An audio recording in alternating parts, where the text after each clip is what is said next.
The government has launched a consultation entitled Personal Alcohol Licences Enabling Targeted Local Alternatives to seek views on whether the system of personal licences should be abolished. In launching the consultation, the Minister of State for Crime Prevention, Jeremy Brown, said responses to the alcohol strategy consultation suggested that the system of personal licences may not always be the most effective and efficient way of tackling crime and disorder. Its costs to businesses in application fees, training and criminal record checks is significant, and yet it applies to everyone in the same way, regardless of local circumstance or risk. We have already announced that we will reform the system by removing the requirement to renew them.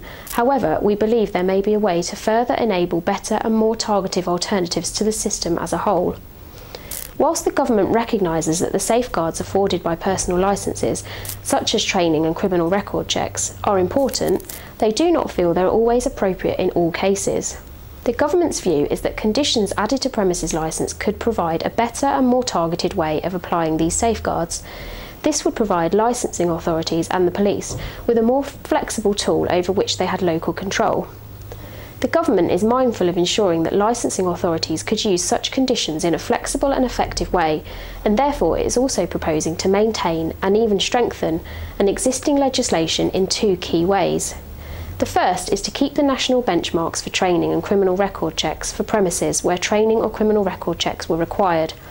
Secondly, the government says it could strengthen existing legislation in the following ways: to amend the mandatory conditions to require all alcohol sales to be authorised by the designated premises supervisor rather than a personal licence holder; to allow the police to object to a new designated premises supervisor being appointed based on the crime prevention objective in general, rather than only in exceptional circumstances; to allow licensing authorities to require a criminal records declaration with each new change of designated premises supervisor, and to allow those who either are named as a designated premises supervisor on a premises licence or have accredited training to give up to 50 temporary event notices a year.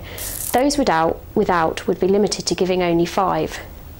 The trade has welcomed the government's intentions to reduce unnecessary burdens on this sector, but concerns have been expressed that these proposals could lead to unintended consequences by creating more expense and uncertainty for operators, whilst at the same time reducing professional standards.